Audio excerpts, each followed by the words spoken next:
Welcome back to the Working Class Gamer Podcast. I'm your host, Stalin, aka Director Warren. Uh, PSID is going to be right here. Continue to add me. I don't know if I think like one person added me from last time, so I guess I'm going to keep putting it there if you guys want to play some of the games that we talk about. I hope you guys are doing well.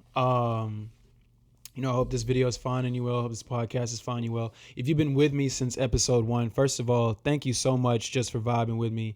Thank y'all so much just for supporting me, liking the videos, subscribing to the channel. If you tuned into any of the streams, and we'll get into some of that later, just thank you so much. You know what I'm saying?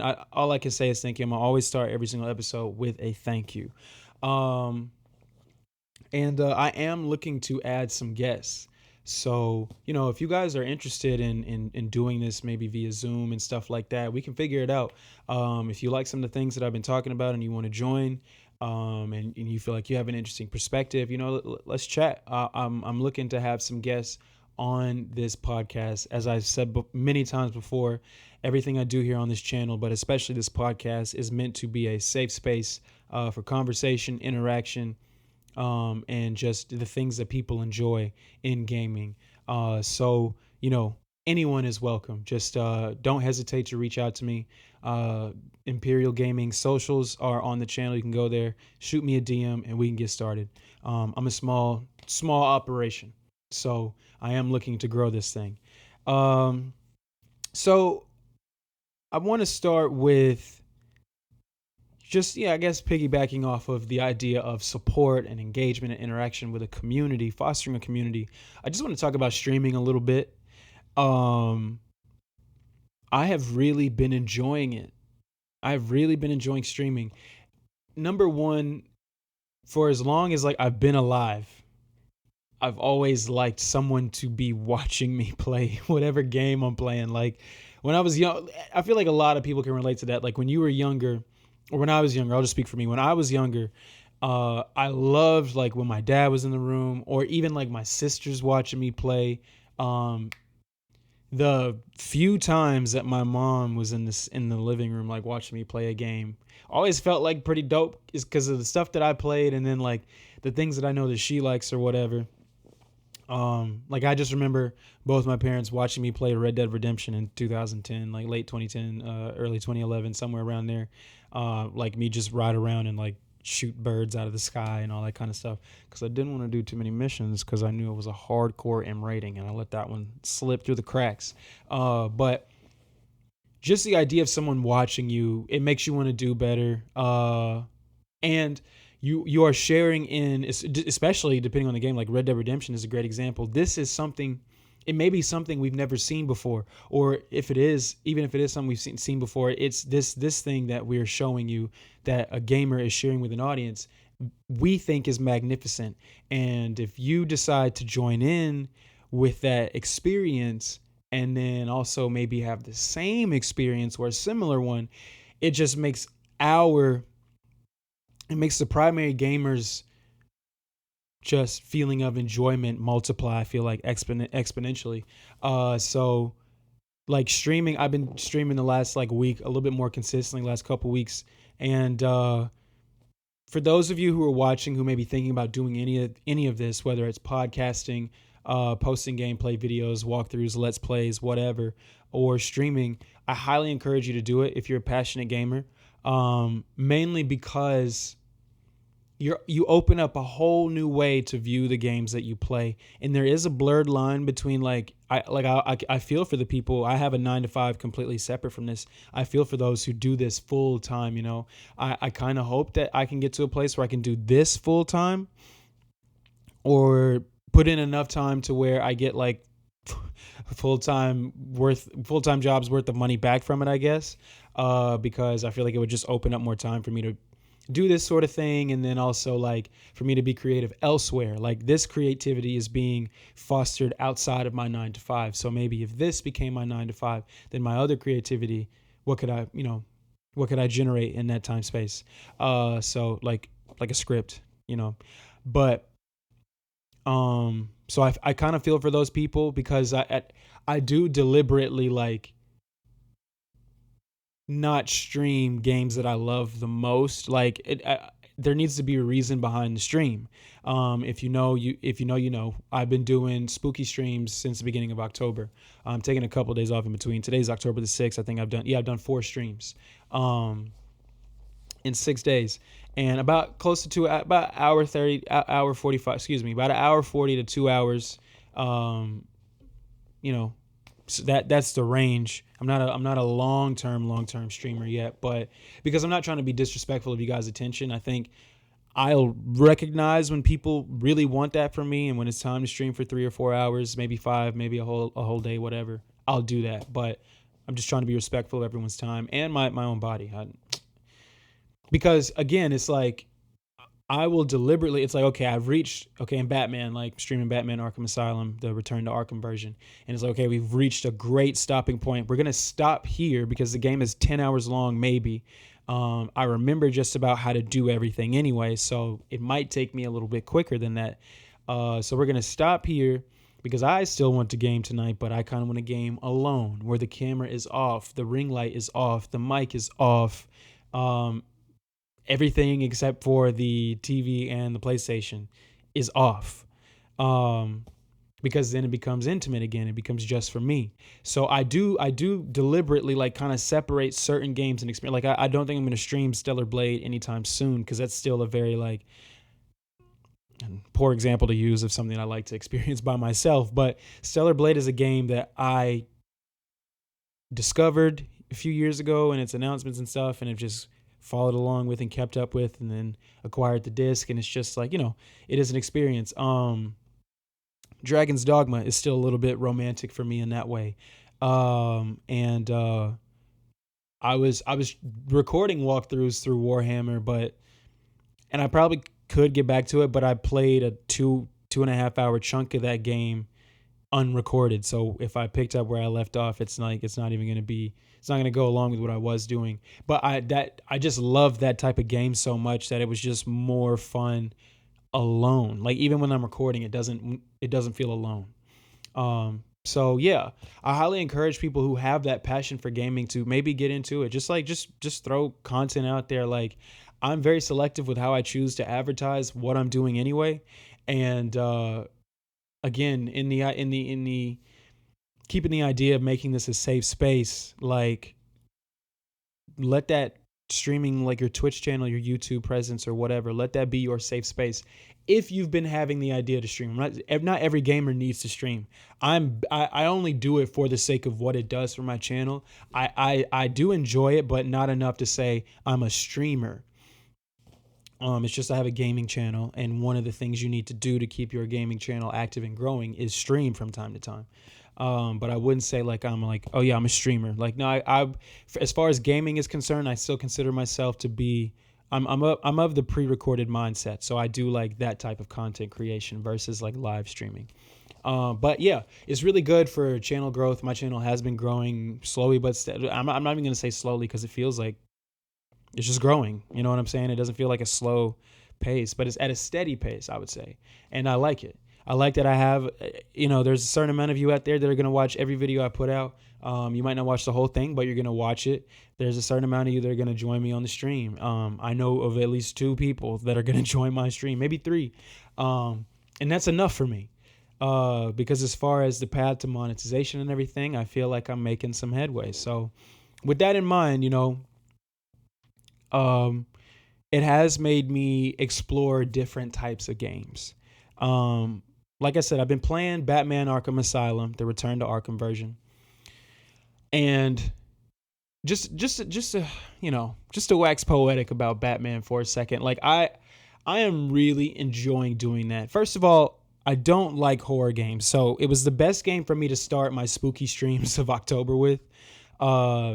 Secondly, I have such fond memories of Batman Arkham Asylum, but just like from so many different angles. From download, I've talked about it a little bit, but downloading the demo and that being one of the demos I had, like in an era where we can download demos now, they don't come on disc. You know what I'm saying? And like playing this thing and looking forward to this thing and it being an actual slice, a curated slice of the gameplay, nothing like fake or whatever. Not even oh, your save will carry over. Like, no, you're gonna, when you get the game, you're gonna have to play it again from the beginning. But we're giving you a nice little slice of it to kind of entice you into buying it.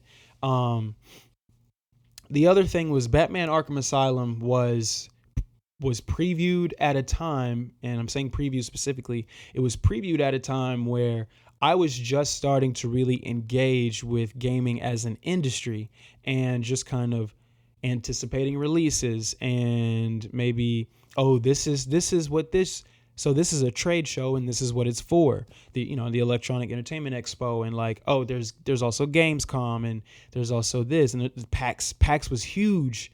It was much bigger in the late 2000s, early 2010s, early to mid 2010s than it is now. I know it's still big, but yeah, like these conventions, and again, this is pre-COVID. I'm talking, I mean, Batman Arkham Asylum came out 2009. So pre-COVID conventions, just like hands-on with any type of game. And I used to engage with Yahoo Games heavily, games.yahoo.com. I would go there to play some games like Diner Dash, but also they would have little gaming news and they would have trailers. A lot of the trailers that they hosted for the games that, you could look at were hosted from IGN.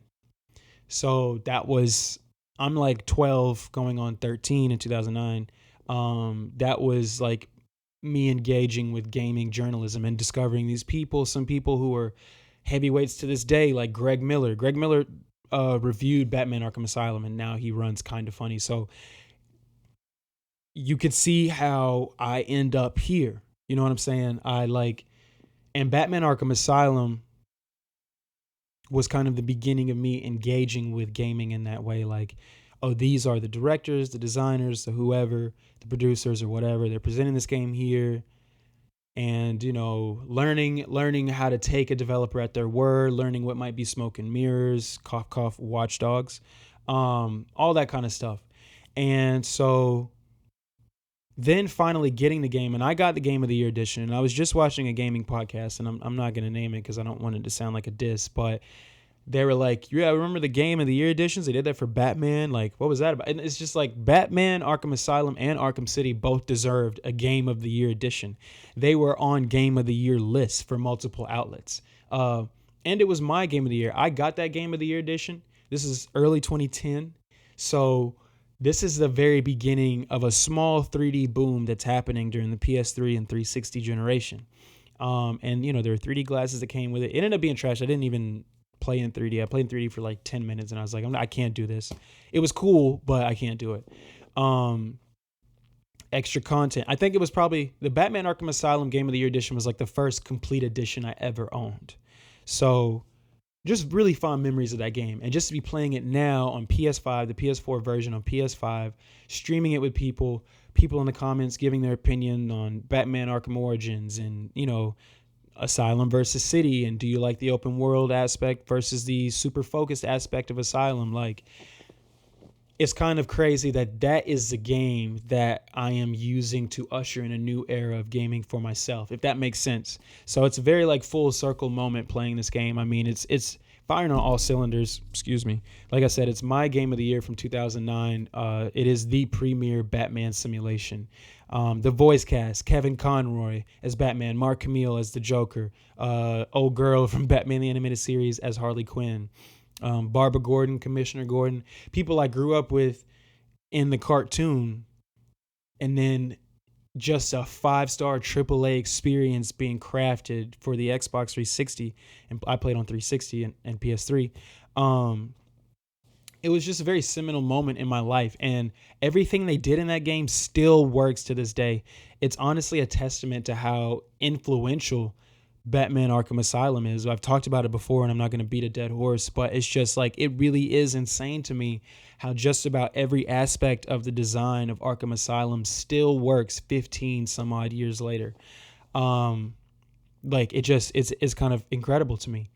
And I'm very hyped to get into Arkham City, but in the last game on my What I've Been Playing list will explain my dilemma that I'm having right now. There's some other stuff coming up that I'm going to play for the sake of it releasing and doing, and I'm going to get into that later.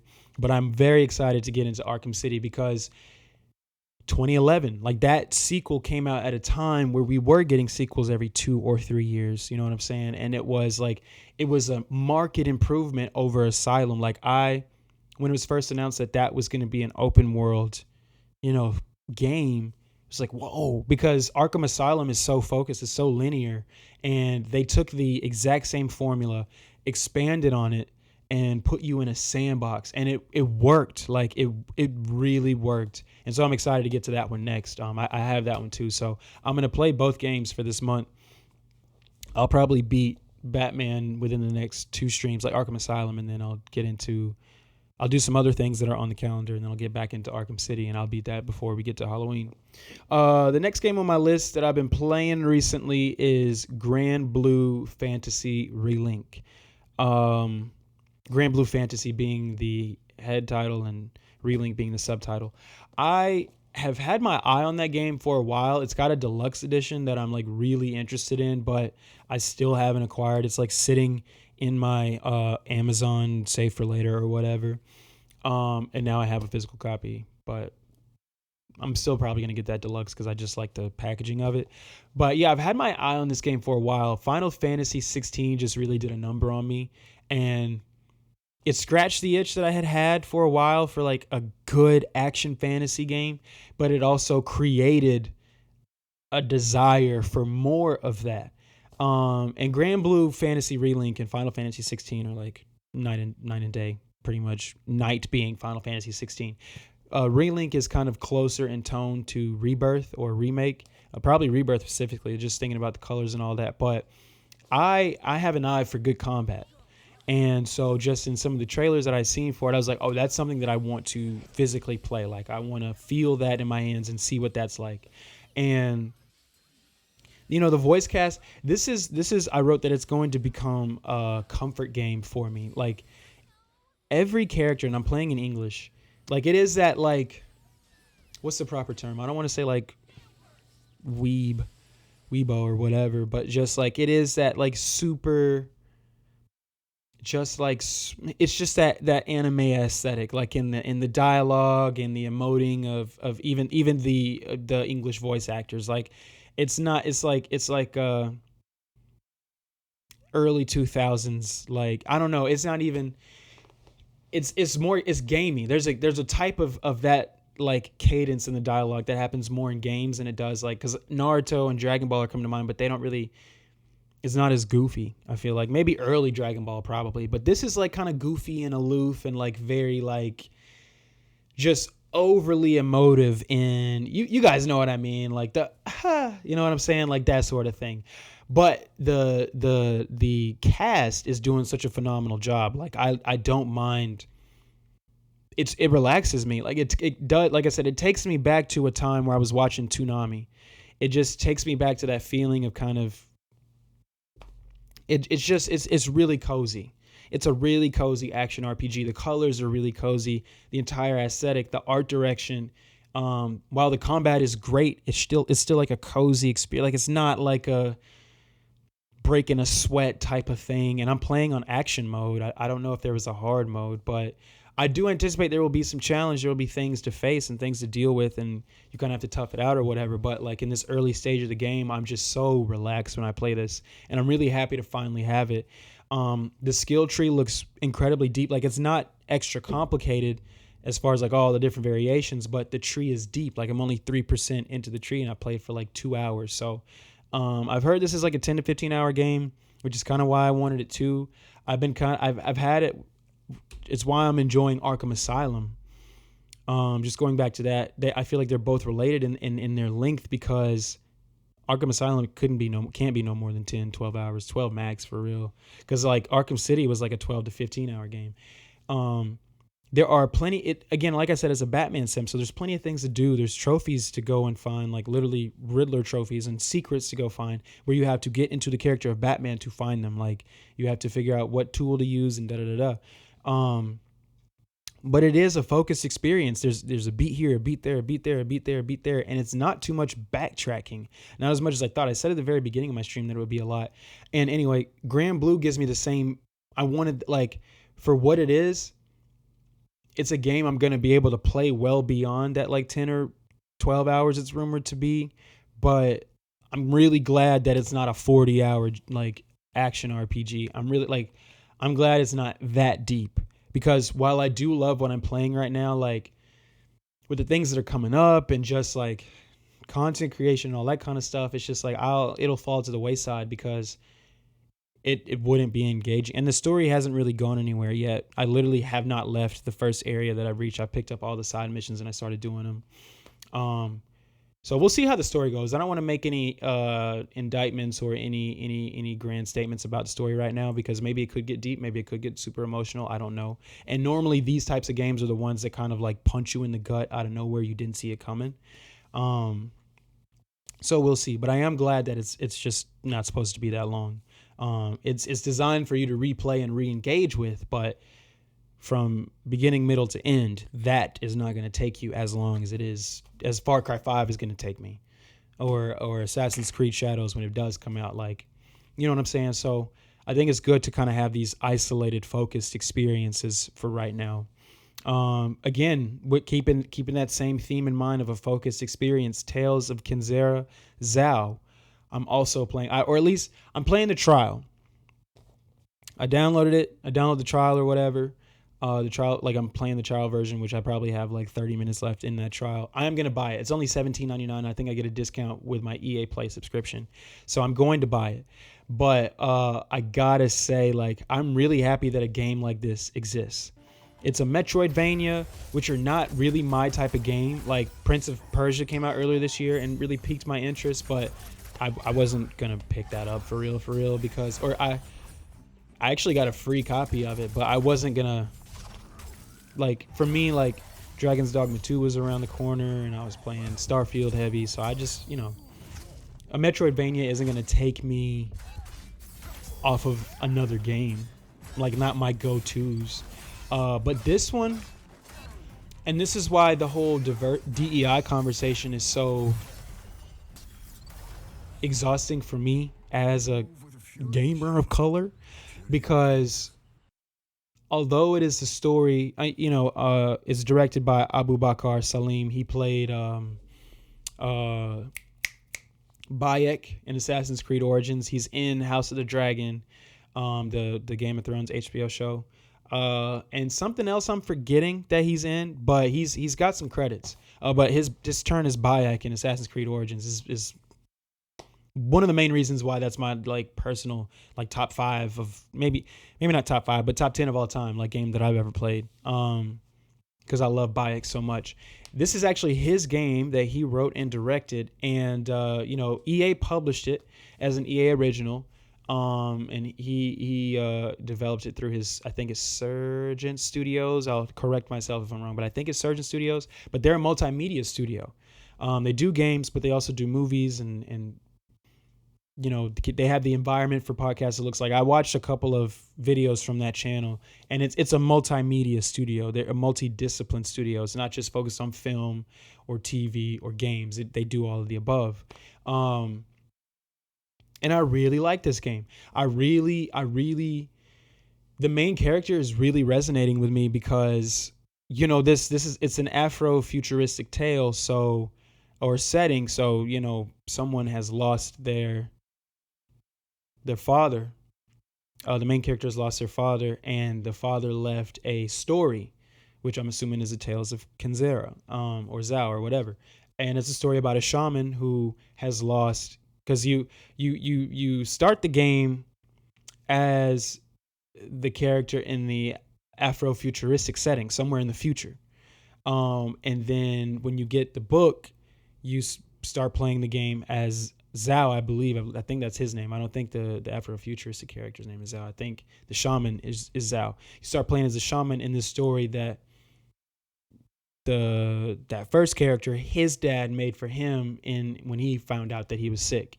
So he passes. Your mom gives you this book. You start reading it, and then you start playing as Zao. And the shaman is basically trying to save his father. So he has to do these trials for the god of death, and if he does these like trials and acquires these like 4 spirit essences or something, these 4 MacGuffins, basically, the shaman is going to pretty much heal his father.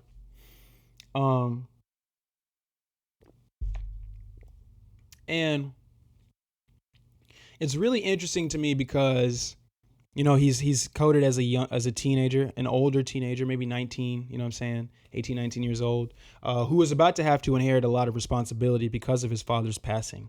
That's the vibe I get. It doesn't seem like just a regular person, or maybe I'm projecting, but nonetheless, the shaman is very eager to prove himself to the god of death, who is not this, like, he doesn't look as he sounds. You may see him in the footage I edit in there, but he doesn't look like a god of death. He looks like an older shaman, to be honest. And like the combat and the level design and the graphics and all that is really great. You can see that for yourself. But I'm just more so concerned with how this story is being imparted to me. It's a very personal story for Abu Salim, and because he lost his father in real life and kind of channeled that grief into the game, and so that because it's personal for him, you can kind of feel that while playing. But also for me, seeing a young black male character on the screen that I'm controlling articulate these thoughts of like, I got this, or just, or you doubted me and all that kind of stuff. Just these feelings of constantly having to prove yourself because you are great, but you put that chip on your shoulder. I feel like a lot of young, especially, and I don't tie this exclusively to these types of individuals, but I think young black kids, especially the ones who are in the gifted programs and all that kind of thing, in America, young black American teenagers have that chip where they, know they can be anything because we've endured whatever, and here we are, and imagine where you can go and all that kind of stuff. And like, again, even more so compounded depending on where you grow up and your interactions and your experiences. It's just like, I think it's something that a lot of black players will relate to when they play.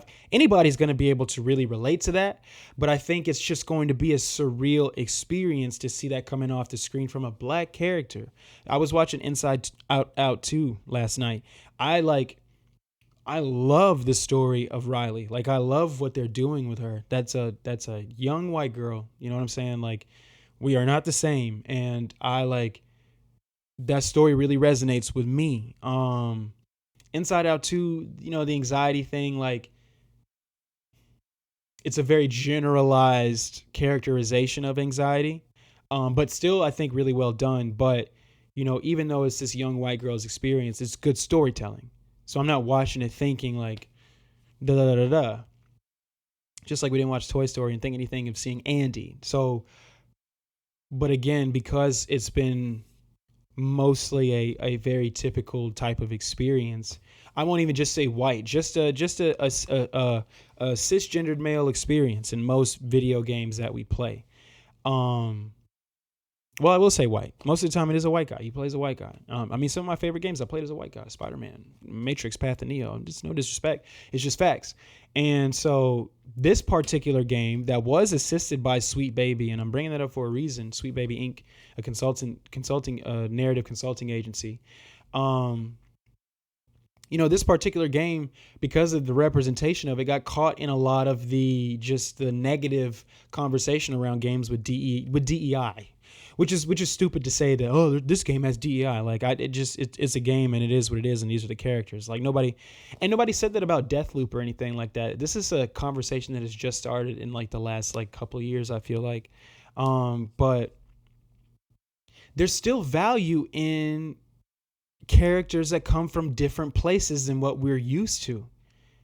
There's a lot of value in that, and there's a lot of I don't know. I feel like there's a lot of great games that come from creating something born out of a different type of experience. Raji is an Indian tale. It's on my hard drive, and I haven't played it yet, and I probably will play it so I can talk about it. But like, that game is just super. It's been super interesting to me. I made sure that I had it day one, and we're getting a tale that a lot of us, if you don't come from that culture, have never gone before. Black Myth Wukong is another great example. It just comes in a different.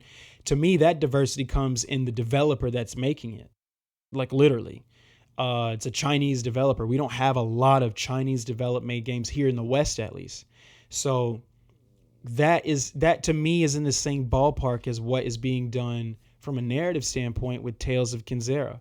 And I'm just really I'm really glad to be living in a time where I can play something like that. I just and I got to give a shout out to Colin Moriarty.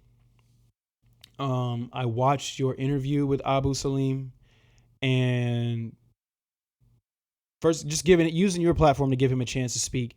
For those of you who don't know, Colin Moriarty is a journalist who used to work for IGN way back in the day. When I was coming up, I saw a lot of him doing a lot of PlayStation reviews. And when I mean coming up, I mean like a mid-teenager to late teens. He was working. And then after I graduated high school, I think 2015, he and Greg Miller started Kinda Funny, their own platform, and and Kinda Funny's, I watch Kinda Funny all the time. But I've recently engaged with Last Stand Media, which is Colin's channel. And I know it started as a political channel, but now it is solely focused on games. But they have so many different podcasts. They have podcasts for PlayStation, a podcast for Xbox, and a podcast for just conversation. And I've been enjoying, the Sacred Symbols podcast, especially. I've been listening to Defining Duke because I love Xbox, and I like Matty. I actually know Matty plays just from his own videos, and the other guy I'm coming to know. So they got a black guy on there. And so that Last Stand Media, they generate a lot of really good content. And so it made its way back on my algorithm, and I just started engaging with it. Actually, I've been following Colin on Twitter, and one of his clips hit the timeline. So I started watching him again, and he posted a video of a conversation between himself and Abu Salim. And he professed to be, which he didn't have, I've been knew this, and it's not a diss. There's nothing wrong with it. He's a self-professed conservative. He said the conversation that was happening around Tales of Kenzera was very disturbing to him because they were putting it in the culture war conversation.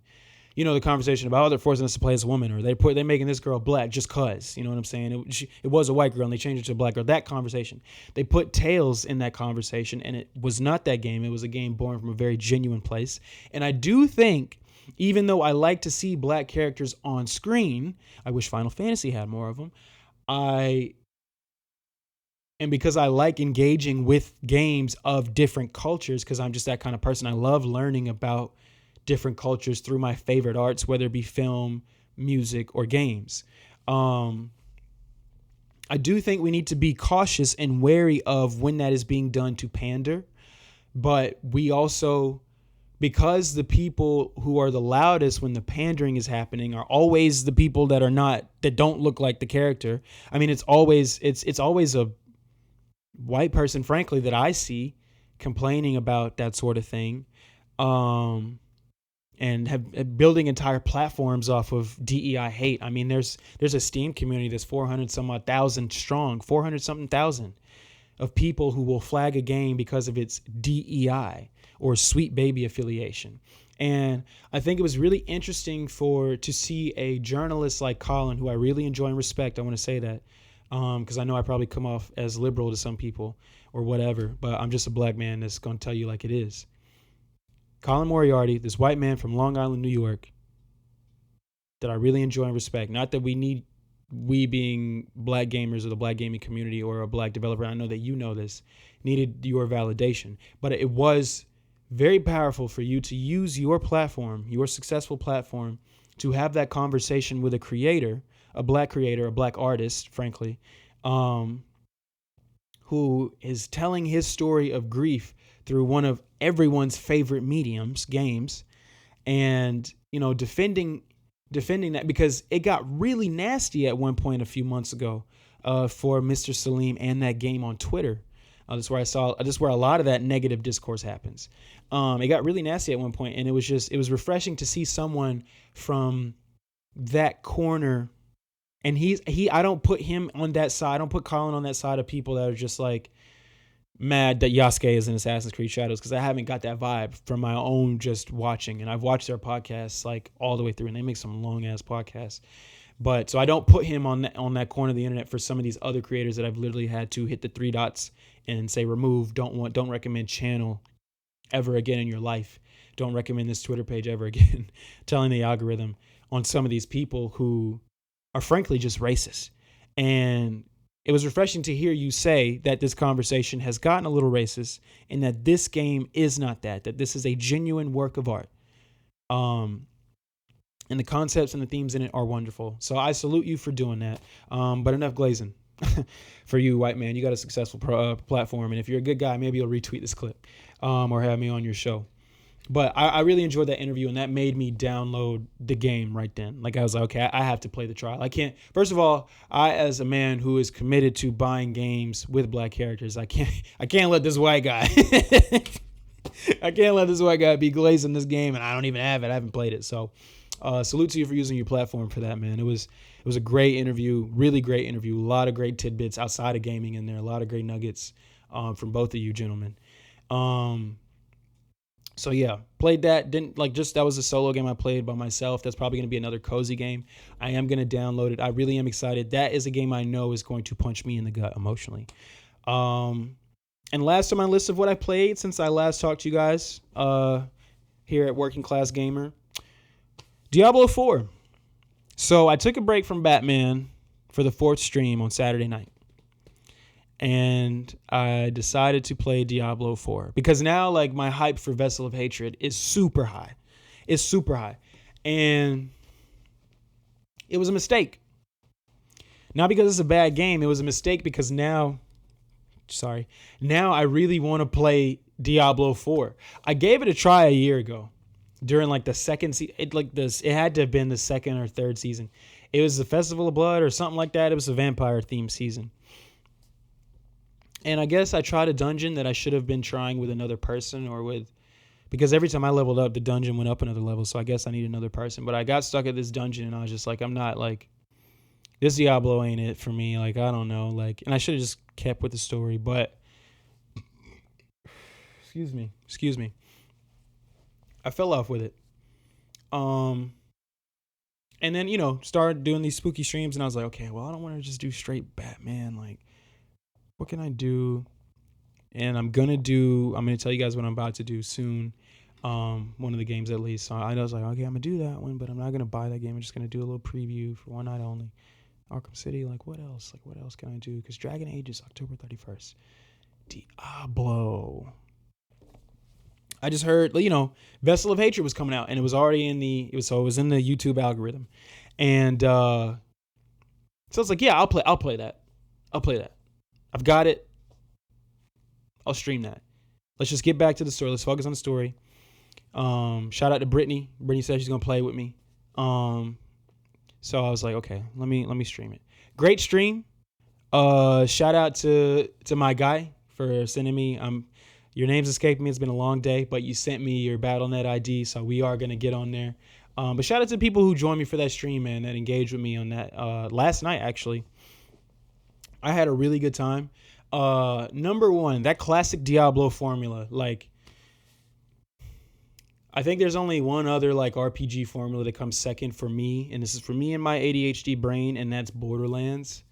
But Diablo does it so well, bro. Like, just the loop, like the way it feels. First of all, that type of isometric gameplay, it just blows my mind. Like, how the feeling is articulated, I guess, to you as a player, like what you're doing, like how it feels to play. It just blows my mind how good it feels to play a game like Diablo, because it's not like a God of War or a Wukong where the camera is fixed here, so you can also add certain visual effects to immerse you into it, like maybe motion blur, camera shake, whatever, in combination with vibrational impact on the controller and your frame time and all that kind of stuff. And I'm playing in performance mode at 60 FPS. So, this is a well-optimized game. The frame time is really good. The frame rate is really good. It just feels really good to play. Like, I could stream that game for 4 hours, 5 hours. Like, I could see myself getting a good night's sleep, getting up and streaming that for 4 or 5 hours. Because that's my longest stream is Diablo 4. And I am going to get back to it because it's just so much fun, bro. Like, I'm a sorcerer. And I'm committed myself to a fire lightning build, life stealing, you know what I'm saying? high aggro, high offense. You know what I'm saying? I'm in your face. I don't like to hide. I don't do a lot of defensive stuff. I dodge, get behind you, start like it is a great game. And I know, like, I know, and we're going to get into this as well, like gamers entitlement.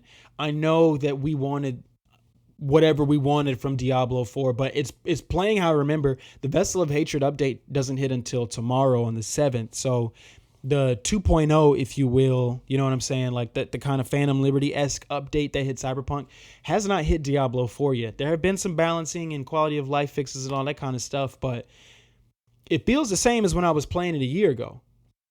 It's just like I'm choosing to engage with it differently, and I feel like the dungeon I was doing is kind of meant for co-op. So I'm going to go back to it and give it a chance when one of my buddies is online with me, including the people that I met while streaming. You know what I'm saying? I like this open world. I like a persistent online. I know we hate online connections, but I like that there are players in the world and like you can engage with them or not. I think that's really cool. Like I don't want to see too much more of that, but there are a couple games where I feel like it would serve it well, like a Division type of situation. And Diablo has a Division type of situation. But like the enemy variety, the graphics, the whole presentation of it all, like, and this campaign feels a little bit holier than like Diablo 3 did. Like it does feel like what I'm doing matters, like as far as like the just me standing in the face of evil, like pure evil. And I brought this up in my stream last night. Just if you look up just Adam, Eve, and Lilith, and just all of the different types of storytelling that has come around those three, I'll just say characters for the sake of universality. Like it's really cool. So their rendition of Lilith is really cool, and it is in line with some of the Judeo-Christian writings about Lilith and some of the fictional, if that makes sense, writings about. I'm not even trying to say that, you know, Judeo-Christian ideology is all fact or whatever, but you guys understand what I'm saying. Like the canon version of Lilith and then the non-canon version of Lilith. This is a very cool characterization of her in Diablo 4. I'm just, man, I love that game. I do. And I think if I gave it more of a fair shake, it probably would have been higher on my like games of the year list. It wouldn't have beat Final Fantasy 16, but I'm having a lot of fun and I can't wait to get back to it. So like and subscribe and turn on that notification bell so you can get, you know, notifications whenever I go online and stream one of these games. Cause I'm blazing through, I'm going straight through Arkham Asylum and Arkham City. I'm not doing too much side stuff. I'll do more side stuff in Arkham City, but I find like the Riddler trophies and the Arkham secrets as I find them, like on the path to the next objective. I don't like go out of my way to find everything. I've never been that type of gamer. I don't think I ever will be. Like the only game I came close to doing that with was Spider-Man 1, the first one on PS4, 2018. That was the closest I ever came to like trying to 100% a game. It's never been for me. So yeah, that's what I've been playing in the last week. October is just packed, man. It's just packed with a lot of cool stuff. Like there's stuff I'm looking forward to. Obviously Dragon Ball Sparking Zero is coming out this week. And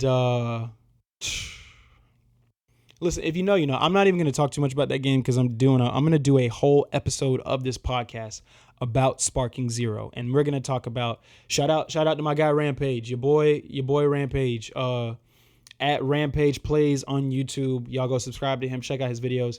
He has been making amazing content in the lead up to the release. He got an extra ultimate copy he's giving me. So we're going to be streaming that game together. Shout out to him, man. Shout out to him. He's really just invested some good vibes into this whole thing. So I appreciate him. And I can't talk about Dragon Ball Sparking Zero without giving a shout out to him. I wrote it down here. But yeah. It's if you are of a certain age, like if you're like 25 to 35, 25 to 32 for real, 33. If you were born in like 92 to 2000, you know why this game is so important.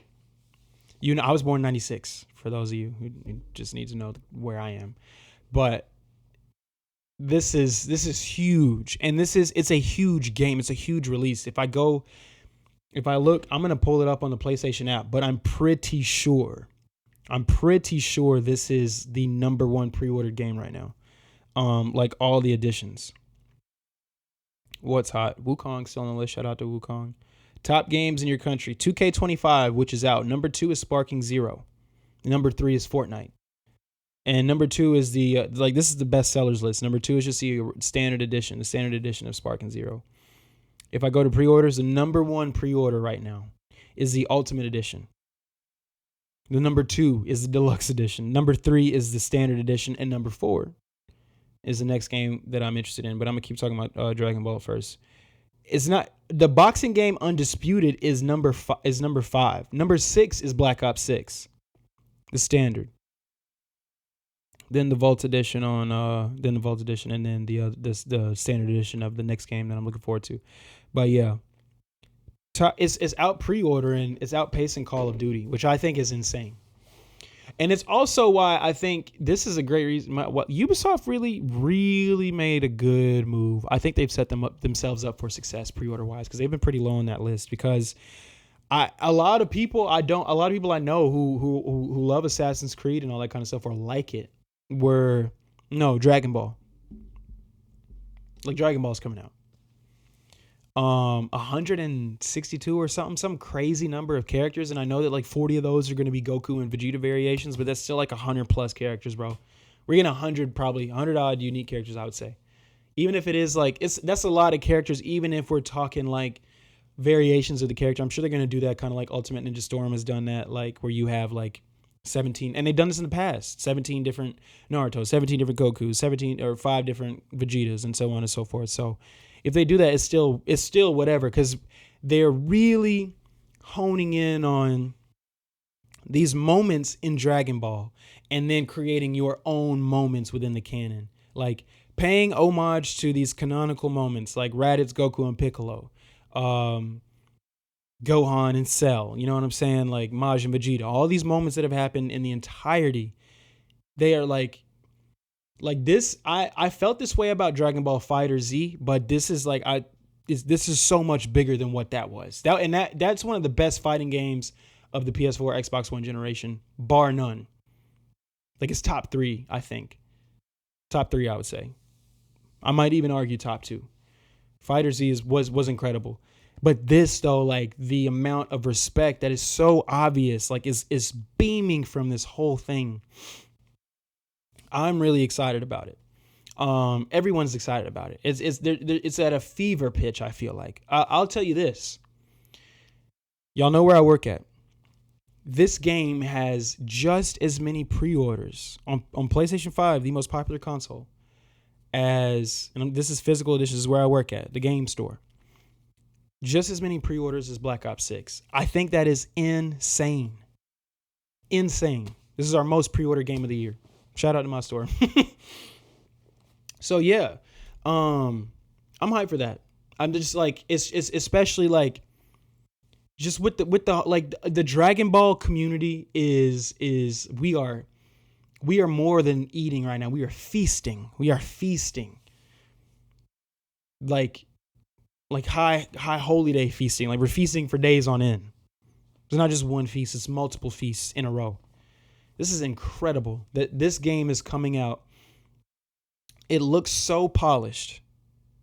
It looks so ridiculously polished. I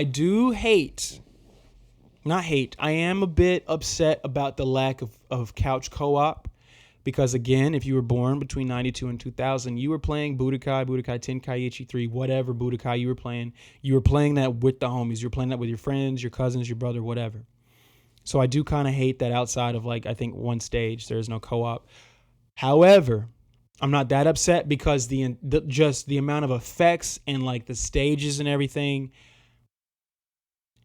it's a worthy trade-off, to be honest. And it's not like we can't all hop online anyway. It's only a few of us out of 100 that can't hop online, and unfortunately, that is the reality. So, really looking forward to that. I am also looking forward to Silent Hill 2, which is that 4th most pre-ordered game, the deluxe edition. Is the 4th most pre-ordered game. Silent Hill 2 is not my type of game. I don't go in for scary shit in general. I just don't do. I don't do a lot of horror movies. Like, it has to have a very like It has to have a very well executed aesthetic. Like, I'm a big fan. I love this movie Down, Fede Alvarez's remake of Evil Dead, the 2013 remake. I love that movie. I love that movie. Like, art direction is key for me. A lot of horror stuff looks very samey. Even in the games, because I used to get Silent Hill and Resident Evil mixed up a lot growing up. Like, they were the same thing to me at one point, and it was like I seen that Homecoming cover, and it's like etched in my memory. I like, okay, that's not Resident Evil, but and then the movie situation with Silent Hill, I guess, is a little bit different than Resident Evil situation and all that kind of stuff. It never has in my life been on my radar. It's always been some shit I would dare not bring into my mother's house. You know what I'm saying? But now it's a free man. But not even that. It's just like it seems like they've knocked it out of the park. Not only is this going to be a great game to stream for the spooky streams that I'm doing, but it's got an 88 on Open Critic right now. So that when you're that high, it's kind of, as a gamer, it's like, okay. And I'm just in a privileged position in how that I can engage with some of these new releases. It's like, okay, I could at least give that a try. I could at least put the disc in the system, try it out, see how it goes.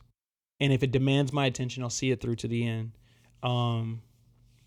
It's a true Halloween style game. I just don't do well. I'm a very anxious person in general. I don't do well with like horror. Like, I don't want to play through. I don't want to be scared while I'm playing. I like the feeling of power when I'm playing.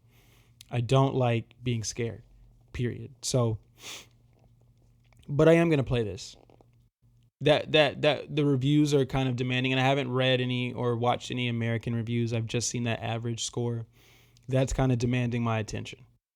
It's demanding my attention. It's like, okay, this is something I need to check out. I need to see about. I wanted to play Until Dawn, but I don't have access to a disc right now, the remake, and I'm not really in a rush to buy that for full price. And that's got an interesting pricing situation. I feel like it should have had the same one as Horizon. I feel like Horizon will sell more copies, and maybe that's why they're pricing it the way they're pricing it, but I don't know. $59.99 is a little much for a game that, like, I got a billion PS4 copies of at the store I work at, and I could just take any one of those home and try it out. So yeah, next on my list of what I'm really looking forward to is Sonic X Shadows. This is literally all October shit, bro. Sonic X Shadows, bro. I don't have much to say about that. It's Sonic, it's Shadow. Why'd I put Sonic X Shadows? Sonic and Shadow Generations. I love Generations. I love Sonic Generations from Xbox 360. That's one of my favorite games on 360 that I never owned. And I have Sonic X Shadows Generations, which seems to be a remaster of Sonic Generations in combination with just adding Shadow into the mix. The stuff that they're gonna have available because of the movie coming out in December and all that kind of stuff. Like, it just looks really good. Every trailer I've seen for that game looks super dope, and I'm not gonna like glaze on that too long. It's just, well, that sounded crazy, but Sonic X Shadows just looks super dope. I'm buying that day one. I'm buying that. I'm definitely buying that. And last game, but certainly not least, Dragon Age: The Veilguard. Halloween Day could not get here fast enough. Like, that's what I want to be doing on Halloween. I will be playing, I will be streaming. I'm telling you now, 10/31/24, I will be playing Dragon Age: The Veilguard. Without question. They got me. The combat, I talked about this in a previous episode. I did a whole, like, not preview, but I just covered other people's previews of it. But the character creator, the combat, the graphics, the PS5 Pro enhancement coming up, which is last on my list of what I'm looking forward to. It just looks super dope. I've never played a Dragon Age game from beginning to end. Played a little bit of Inquisition. Wasn't an RPG guy at the time when I played it. This is when it first came out, and I was like, ooh, not for me. I thought about going back and playing it, but I know it's super dated now. It just doesn't feel the same. And I play better RPGs. So yeah, I'm super hyped for a 2024 Dragon Age. I'm super hyped to just talk to people. One thing I really enjoyed with Mass Effect the Legendary Edition, I am going to get back to that, but it's just October, so now I kind of pivoted content wise, and that's not high on my personal gaming list. But one thing I loved when I revisited Mass Effect the Legendary Edition is like I love talking to characters. I love a good dialogue wheel and like being able to talk about this extra stuff if I want to, and that stuff not being pointless. I'm looking at you, Horizon Forbidden West. So Cyberpunk really scratched that itch for me in the last couple of years. Like there's just no other game out that has come out this generation at least that I get the talkative vibe out of. Like that just really, I just really enjoy talking in. Red Dead 2, but it's not as diverse and deep as Cyberpunk's is. And Cyberpunk also kind of has a ceiling anyway because the best conversations are always going to happen during story mode. They don't really happen randomly. They always happen in the context of a mission. And I know Dragon Age is going to be the same, but it's just that fantasy. BioWare knows how to do that. And if they are firing on all cylinders like it looks like they are, like this doesn't look like the same BioWare that made Anthem. This looks like Mass Effect 3 BioWare to me. So I'm super down, super excited.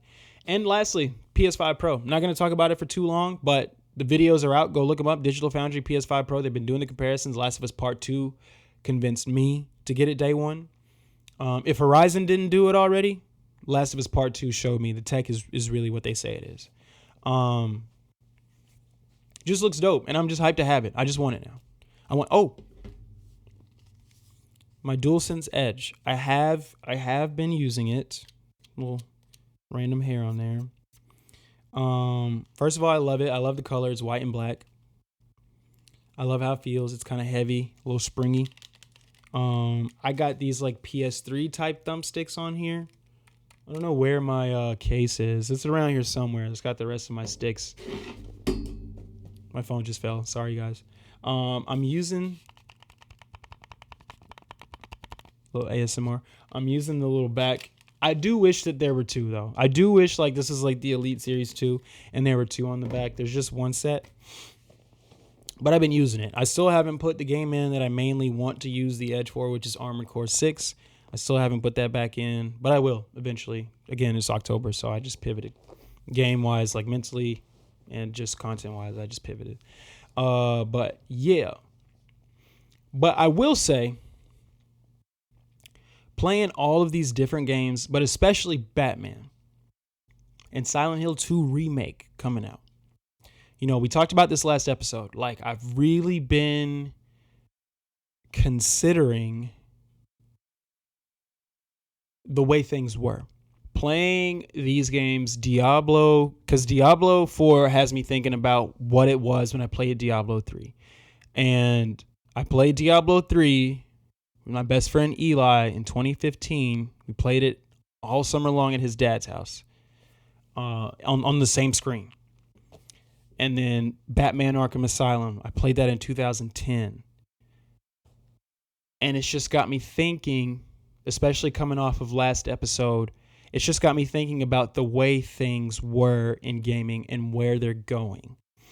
Because gaming is the largest entertainment medium on the planet. Like, it is the largest industry, the largest entertainment media industry on the planet. It's bigger than movies, it's bigger than music, it's bigger than TV. So now everybody is playing some type of game, even if it's mobile. And if I take mobile, excuse me, even if I take mobile out of the conversation, a lot more people are engaging with video games. I mean, how many of you guys like, just like how many, I mean, we know, like, I don't know, when I was like younger, right? It was a thing when I was like a child, when I was like 10 or 11, I was like, oh, she plays video games. And like, now it's like, oh, she games as well. Like she prefers Call of Duty or she prefers Animal Crossing. You know what I'm saying? Like you get more women playing games. I seen an old lady just retire from YouTube. Her whole thing was streaming game, or she might not have streamed games. Maybe she did stream. But she did like Elder Scrolls and she's like 80 something years old. Like there are just, games are kind of just being played by a much wider variety of people than used to, I feel like 15, 20 years ago. And I mean that in I think that's a great thing, right? Um, but because of that, though, you know, because the population of gamers just grew exponentially over like 20 years, from like 2000 to 2020, like it grew. And the Wii made it surge, right? Because your grandma or your uncle started playing Wii Sports with you just to see what all the hoot nanny was about, right? And then mobile with Candy Crush and all that kind of stuff. But like, the industry has grown. It's this massive behemoth. So the way games are made, who they're made for, who is in mind while a game is being developed, the budgets for these games, all of that stuff has become like the most important part of gaming for worse. Not even for better, for worse. Games are made for investors now. And it's why we end up in situations, not we, but it's why Ubisoft is in the situation they're in right now. It's why CD Projekt Red was in the situation they were in 4 years ago. It's why Xbox is in the position, and PlayStation, they're all, because everybody except for Nintendo, and Nintendo kind of plays ball in a different type of way as far as like when they start like putting their meat on the table. Like they just move a little bit differently. I couldn't find a better way to put that, to be honest. But Sony and Xbox and the major corporations are having, EA, I feel like, is kind of quietly pivoting to what I'm about to speak about. But the others better catch up quick or they will get, it's the language around some of these companies is like, you're going to get left behind if you don't figure this out. Like, there are people who believe, and it's not going to happen, but there are people, not at least in the next year or two, next couple of years, but there are people who believe that Xbox is like finished. Like there are consumers. I'm telling you, as somebody who works in the game store and I'm there 40 plus hours a week, there are people, just regular consumers, that think like Xbox is on the way out, just like they tell me that the game store is on the way out too. So I got to be fair, but there are people who believe that they're on the way out. That like, oh, the console's a failure and like there's nothing to play and like Game Pass is da. Now people are paying for Game Pass and they're seeing these companies are seeing their dollar signs, but the perception of some of these companies from the point of view of the customer is very interesting to me right now in 2024. And I kind of like really started to realize this when the Assassin's Creed Shadows delay was announced, and I just saw the reaction to that, and Ghost of Yotei was announced, and I saw the reaction to that. Like those two things that happened last week, 2 weeks ago, excuse me. 2 weeks ago now. Those two things that really got me like, wow, like gamers have become so incredibly entitled. Like it was. Because there is, right? Like it's America. First of all, it's America. And the American customer is an entitled individual, right? Like we talk about Karens and all that kind of stuff. Like the American customer is probably the most entitled customer on the face of the planet. And it's because of our attitude as Americans. And so just like when you mix that with the common attitude of the gamer, the hardcore gamer, to me is a recipe for disaster. It's a recipe for people who believe that they have the final say so on how things should be. Like, no, developer, you shouldn't use your tens of millions or your hundreds of millions even to make this game. You should make that game. That game is what we actually want from you because 20 years ago you were doing this and you should do it this type of way. And I have always been of the mind of what does the future look like? Destiny is the game that's on my mind right now when I talk about that. Like, people wanted another Halo from Bungie, and they gave us that, I feel like, as far as like a rich world with deep lore and that kind of thing. And some people don't like. I've always felt like, And I've heard that they've nailed it on some expansions and failed on others, and just really came around and got it right on the last one. But the way they present a story, nobody does it like that. Nobody does it how Bungie does it, right? And I just remember when Destiny was being announced, and just like the way that they market their games and all that kind of stuff, it was very like, now it's old school.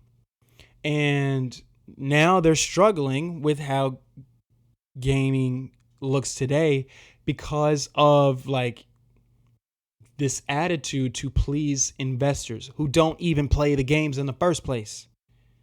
You know what I'm saying? Like, you know, Nintendo has kind of always had it to where like designers were the heads of their company. You know what I'm saying? The people who created games were the leaders of the company. And like Sony and Xbox kind of pivoted the right way. Again, I said this in one of my episodes with Phil Spencer, who is a gamer. But he's not really a gamer's gamer though. He's an investor's gamer.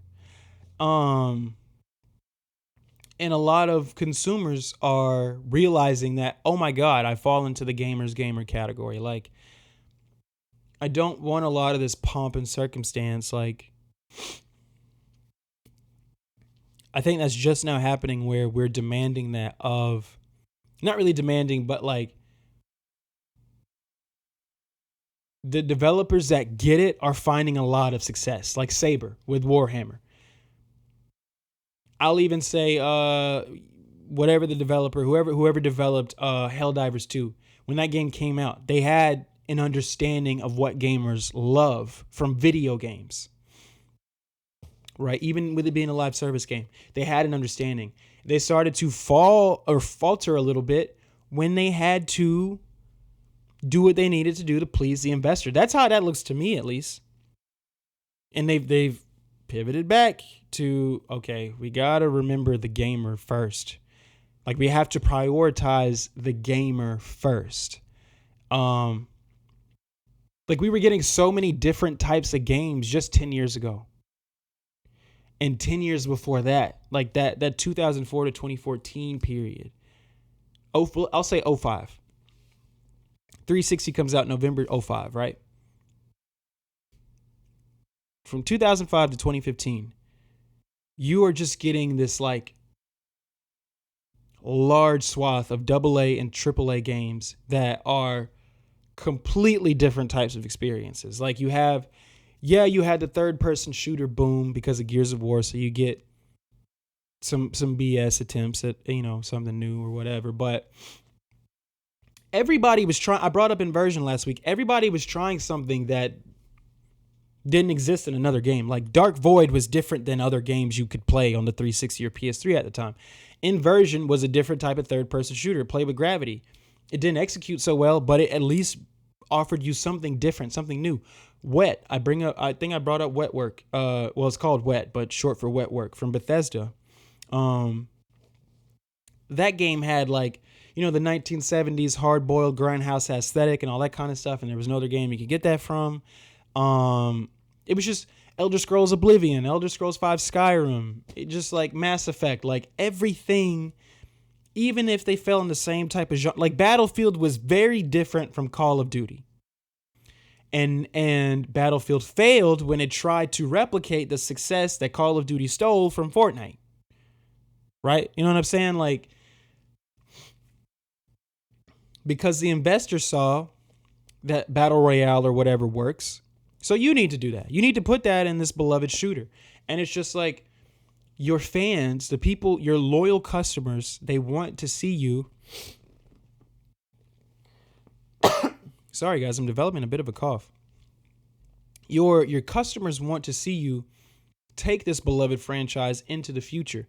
The future doesn't always mean live service. I told you guys last week, or a couple weeks ago, I don't know why anybody thought Dragon Age, the Veilguard, Dreadwolf at one point needed to be a live service multiplayer game. Like, people like Dragon Age for this customizable single player experience that you guys craft and you knock it out of the park just about every time you come out. So that's what your customer base wants. That's what your player base, we say player base, right? That's what your player base wants. Now you could still take that into the future.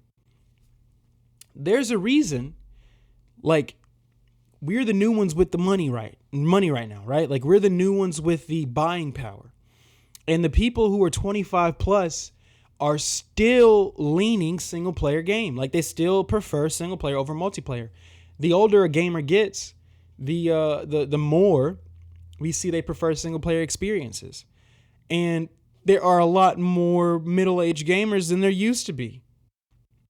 They're like 30 to 50. That's a large amount of people.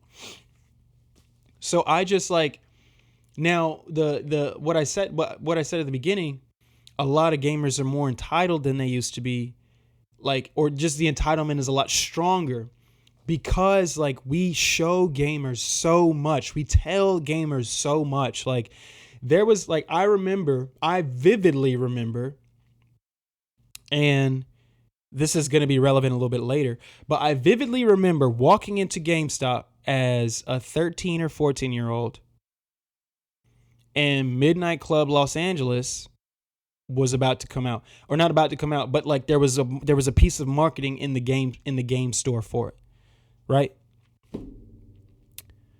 And I remember being like, "Oh my God, Midnight Club Los Angeles! They're doing another Midnight Club." There was this sleek ass Celine Mustang on the cover with rims, chrome. And it's like, oh, it's coming at 360. I really got to have a 360. I'm 12 or 13 when I saw this. I really got to, because I think it came out in 08. I really got to have a 360. I didn't know, like, there was no, like, Rockstar announces they're working on, or, you know, a leak or whatever, because now we have so much access to more information. And, like, with more access to information comes more pathways for things to get leaked and things to get, like, you know, whatever, just seen prematurely. And because of that, because of the nature of how information is dealt between one another, between profiles, between the creator and the consumer or whatever, now we kind of have to, like, you know, we post a thumbnail that says, you know, upcoming YouTube video. YouTube videos used to just drop. Now the channels are, we tell you, oh, you know, the video's coming in 7 days. This is what this video is going to be. If we think there's enough hype around it, sometimes it's, you know, it's a cool way to build up hype. You know, now you can do it with, like, I like that for, like, a musician that's about to drop a music video. Oh, the music video is coming next Friday.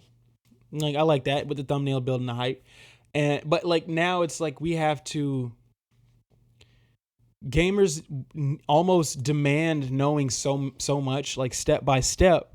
And so I feel like we are not helping the pressure that is being put on these human beings being called to task to make these games that these investors and these board members and these stockholders are demanding that they make.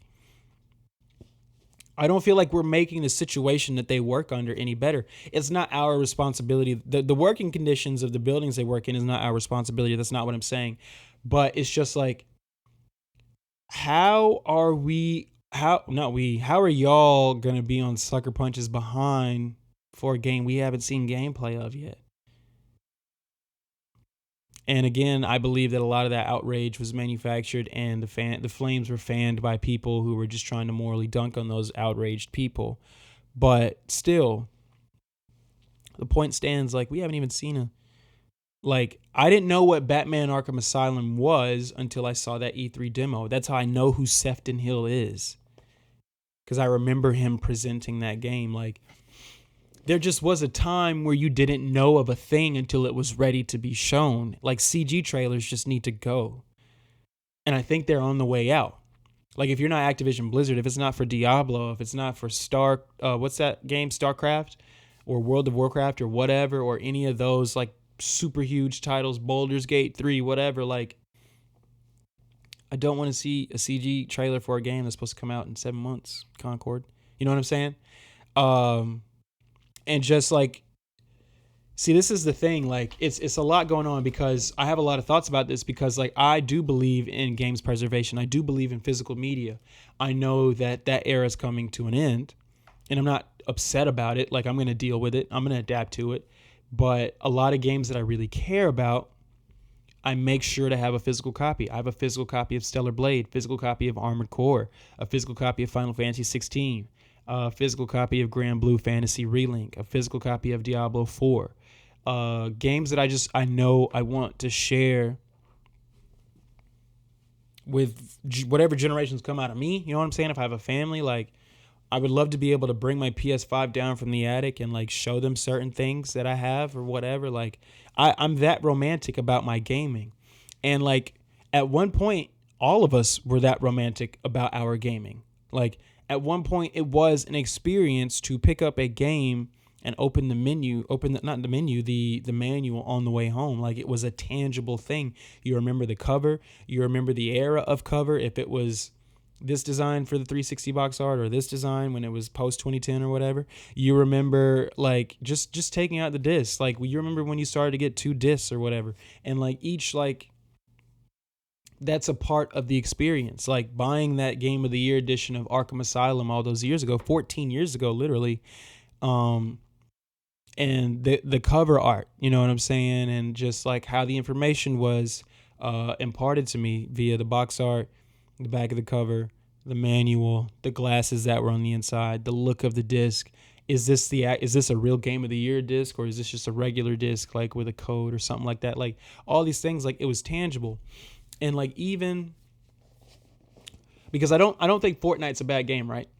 And so a lot of kids, the new generation of gamers that's propping up now, the younger, I'm talking like 10, 11, 12, or even younger, like I would say 9 to 12, their experience is so different than ours.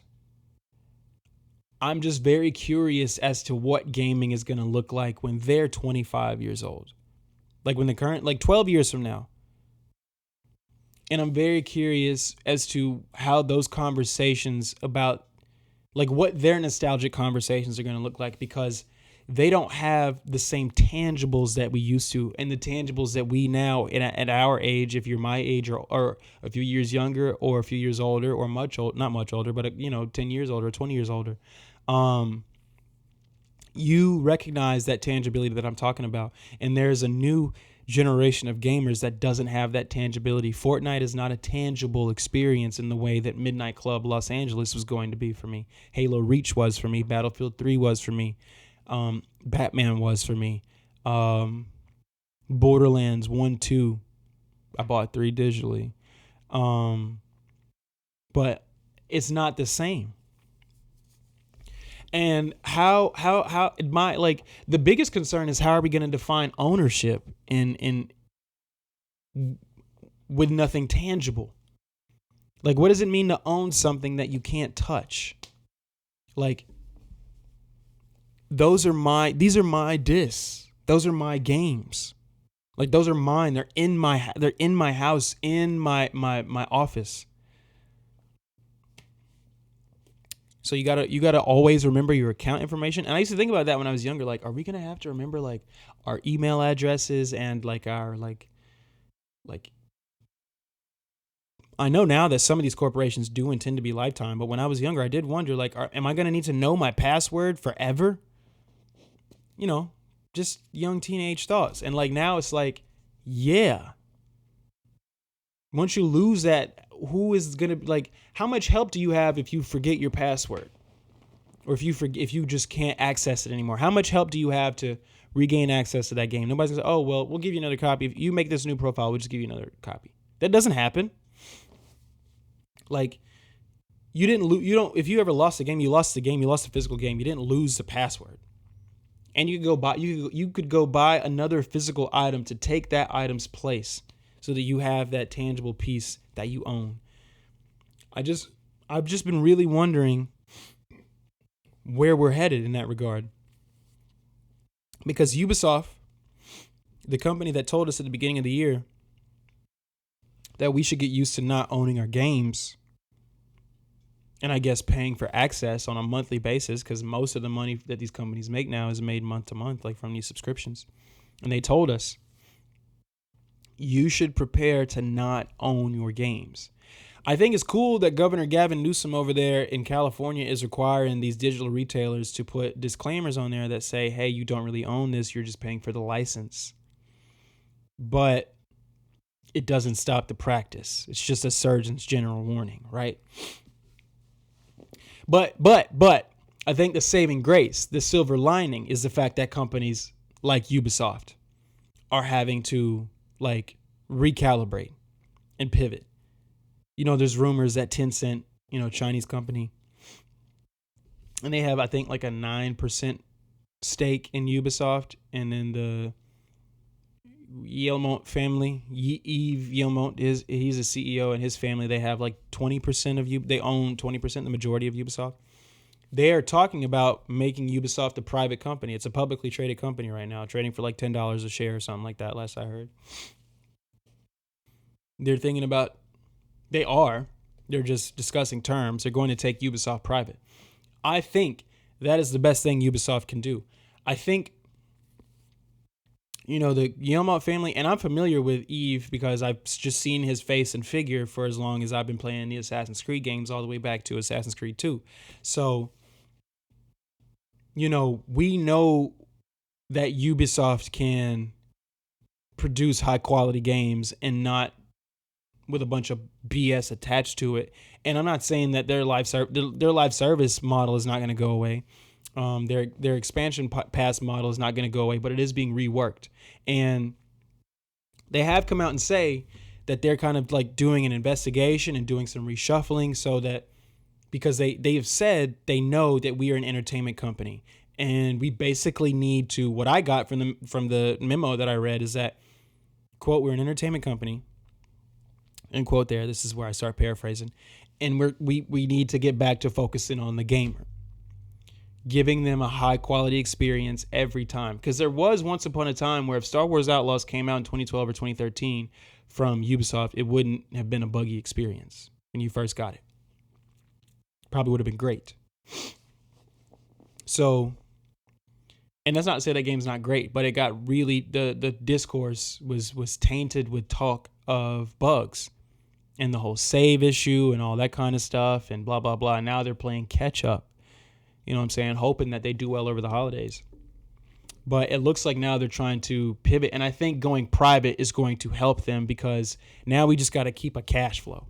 We got to keep our employees paid. They're going on strike in Ubisoft France this week, actually, for 3 days. And they've asked other studios to stand in solidarity with them. We'll see how that goes. I'll probably end up reporting on that next week. But I hope that them going private does what I think it's going to do, which is allows them to focus more on the product they actually want to make. Like, what do their designers and directors actually want to create with the properties they have, the IP that they have, the IP that they have acquired, the IP that they'll create and generate.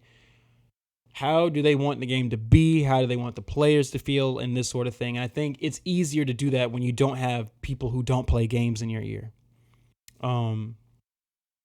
And I mean, I know like there's reason to kind of be a little bit wary of that, but I just don't. I feel like it'll go better than worse for Ubisoft just going the private route, because somebody needs to take the lead. One of the big boys needs to take the lead in prioritizing the gamer. Saber Interactive is not one of the big boys, but they're doing big boy things, and so it's kind of showing the other ones like this is how you do it. Helldivers 2 was a win for PlayStation because that game was made, it felt like a game made by gamers for gamers. So if we could just get back to getting more of that consistently, I think the games industry will find itself in a very healthy place as far as the experiences go. The definitions of ownership are going to change. There are some companies that are dedicated to the tangible experience, CD Projekt Red being one of them, with The Witcher 3 and Cyberpunk 2077, just the way that they packaged those games and made sure to have physical goodies in there so that you felt good about buying it physically. There will be some companies dedicated to doing that, but, you know, digital is on the all-digital future is on the way. So I'm very curious to see how ownership is going to look at that time.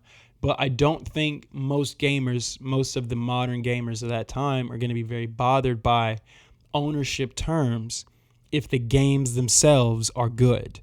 And games have not been as good as they once were. Not as consistently good as they once were. Not as consistently varied as they once were. as far as tangible non-indie experiences. Like AAA experiences used to be way more varied. There was just way more options, way more things for someone to engage in. And now it's like first party IP, and like we very rarely are getting like anything new.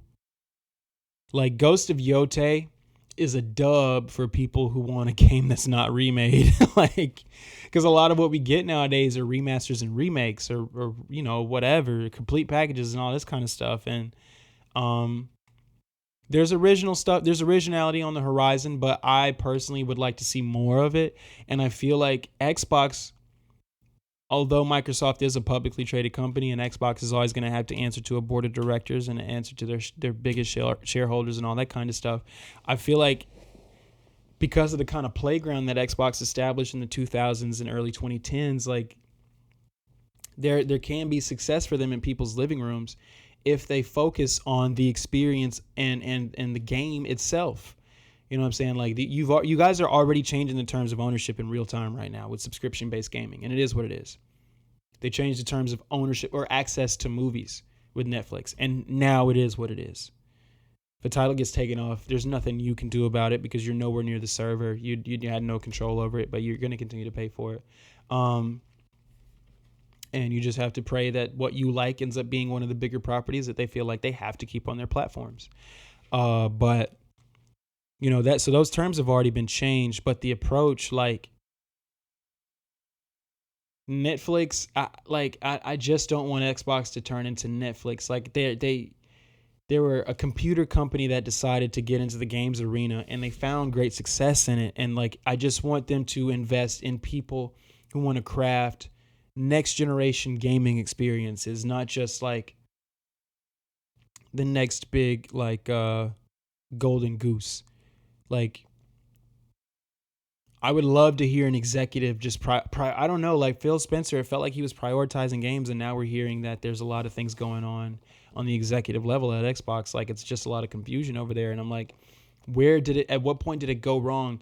And I think it is because you want to create amazing experiences, but you got to meet a bottom line, and that it's a tough position to be in. And I just want us as gamers, for the people, when people decide, when they say, hey, we want to take some more time on this game. Like, I feel like we have to check ourselves at the door as the consumers, because were you just itching to shit on this game if it ended up being super buggy and bad on top of having a black samurai? You know? Like, were you itching for it to fail? Or do we want to see this medium that we love flourish and not become so like you don't want console gaming to become what mobile gaming is. And that's a possibility if they have to turn to that for revenue. And I would rather them make a good game and everybody feel like they have to buy it, groupthink or not, whatever. Everybody feel like they have to buy it because they're hearing that it's so good, and the companies make their money that way, versus, you know, not as many people are buying games as used to, so now we got to make all our money from ads that we put in games. Like, I don't want to live in that world. They tried that once, and they got it. They were booed out of the room when they even thought about doing that. So I want them to make games that we show up for to buy day one. I see us with these don't pre-order campaigns, and like, who are you to tell someone not to pre-order something they're excited for? Just because you are feeling some trepidation about it. You want to create entire groups about don't pre-order. Remember, gang, hold fast, hold strong. There are people saying don't pre-order Black Myth Wukong. I never thought for a single second that game was going to be like the day before or whatever. Because people played that game. People got to touch that game. They got to touch the controller. They got to actually play it and put their eyes on it. We got previews and all that kind of stuff. I didn't think it was a day before situation. So why are we saying, yo, don't pre-order? If somebody sees something that they like and it resonates with them, they should be allowed to pre-order. Because, number one, it's their right as a buyer. But number two, it's a show of support to the developer. Like, I can only imagine what that might do to morale. Like, if you're working on a thing, like you're really hype about just the weapons that you're designing in your personal department or whatever, and you know the supervisor comes through and says like, Imagine being one on the development team of Sparking Zero, and you guys have been sitting at number one in the pre-orders for this long, and the hype is this big. You're about to deliver a banger. The people are going to be happy when they finally get their hands on the full game, and you get to revel in that and be proud of your work. That is the sensation that I, as a gamer and a consumer, a customer, buyer, whatever, that's the sensation that I would want to offer a developer, a creator, an artist through my hard-earned dollar. I want that for them. I don't want them in a position where executives are breathing down their neck, because we know executives don't take responsibility for failure. Right. So the little guy, the $60K a year guy, that's just or the $50K a year guy, that's just QA, the $65, $75K a year guy that does like, I don't know all the different roles, but you guys know what I'm saying. Like, who's going to have the executives over the project manager's neck, and the project manager ends up over the supervisor's neck, and the supervisor ends up over the programmer or the coder or whatever. You know what I'm saying? Like, breathing down his neck. And it's just like, now a toxic environment has been created, not because of us, but because we became so demanding that the investors believed they had to deliver this right now, because the hype is at a fever pitch. The investors aren't smart enough to know there are those of us who've been playing this series since we were 12, 13 years old. We'll wait a couple more months to buy a game that we already decided we want to buy. And if that means you get an opportunity to make your game even better so that you can market it better and get even more people to join in on buying this title, I feel like that is the situation you want. And again, with Dragon Age coming out at the end of October, and Call of Duty, we don't really have a major release for November, but I think it's kind of for the greater good that Assassin's Creed Shadows just moves out of there. Ton of great games came out this year or whatever. We'll see if it ends up in the game of the year conversation or whatever. I don't know. The Assassin's Creed games haven't been in that conversation in a long time, but I'm excited for what I know is going to be I know it's going to be a polished experience. I know it's going to be a fun game. What I know to be fact about Yasuke and how I know that Ubisoft chooses to tell their stories, I just know that they're going to do a good job. I'm not really worried about them. I'm not really worried about the narrative of the game. I'm not really worried about the developers, if they're going to be able to pull it off or not, because we know people who have played Outlaws can tell you, yeah, it needed maybe a month or two more. A couple more months could have knocked these bugs out. Like, if we got this game in October, like if we were supposed to get Outlaws tomorrow or Tuesday, it would be a much better game than it was on August 30th.